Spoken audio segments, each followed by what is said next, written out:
que você sabe sobre arte novo? Nada. E meninas, o que vocês sabem sobre arte novo? Nada. Bom, então vamos falar de arte novo com quem entende do assunto. Nós aqui com o professor Helder Gondim, professor de literatura, e ele vai falar um pouco para nós sobre arte nouveau. Professor, o que é arte nouveau? Essa expressão vem do francês, né? Significa arte nova.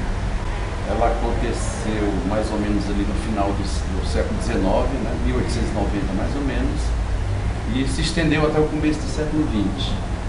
É uma arte que apareceu primeiramente no campo da arquitetura.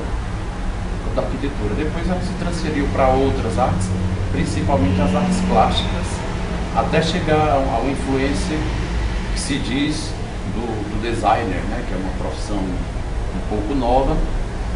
Ela se caracterizava pelo detalhe, né, pelo exagero, pelas formas irregulares, né, em que os arquitetos, os construtores da época, tentavam impressionar através das imagens. E aí trabalha-se muito com a irregularidade, às vezes imitando elementos naturais como plantas e aves, né, para dar aquela imagem bem marcante, bem sutil e ao mesmo tempo bem atraente na sua irregularidade. Certo. Eu poderia caracterizar o teatro José de Alencar enquadrado na arte nouveau? Eu acho que sim, Essas construções do começo do século, acho que o teatro é de 1910, acho que é 1910, e assim, essas construções aqui em Fortaleza do começo do século, 1910 até 1920, nós percebemos um pouco dessa influência. A partir das novas construções, não. Aí já acho que essa Art Nouveau não influenciou mais marcantemente, a não ser, como eu já falei, na profissão do designer, né? Em que se busca aí no desenho de uma peça, de uma joia, até de móveis, né? Se procura dar essa modernidade. Vou falar em modernidade, essa expressão Art Nouveau, ela tomou outras denominações em cada país em que ela atuou. Na Inglaterra, por exemplo, se chamava arte moderna. O alemão criou uma expressão própria para essa arte. Na Itália também tem uma expressão própria.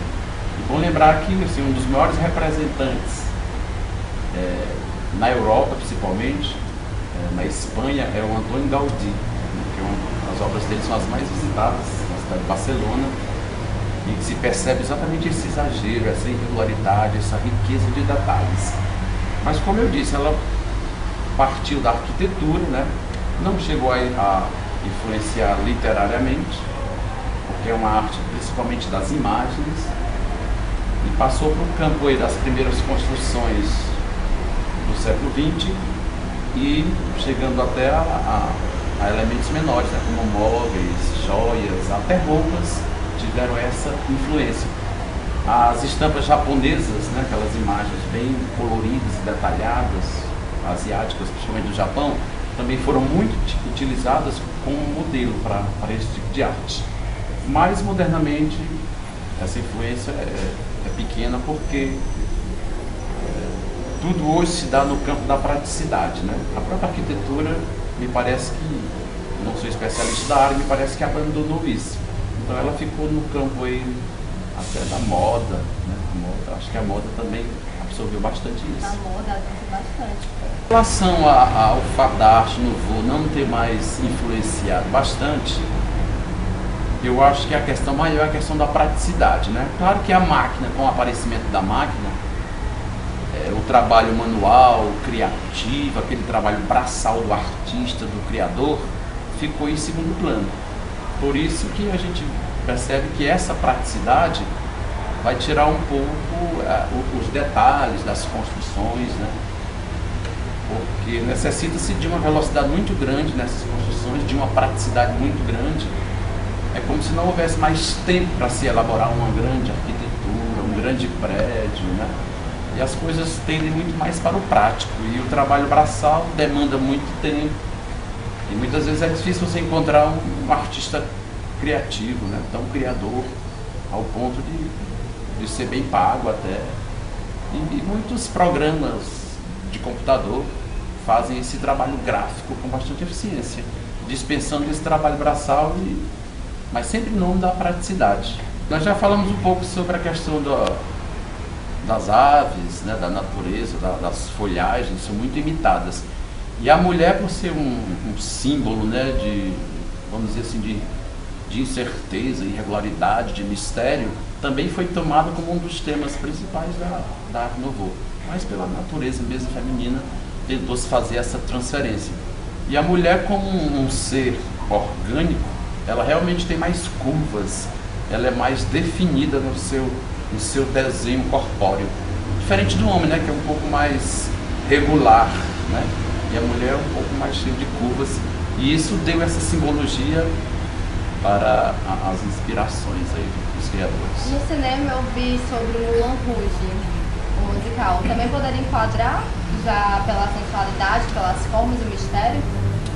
Poderia enquadrar por tudo isso e principalmente pelo vestuário, né? Pelo vestuário da época.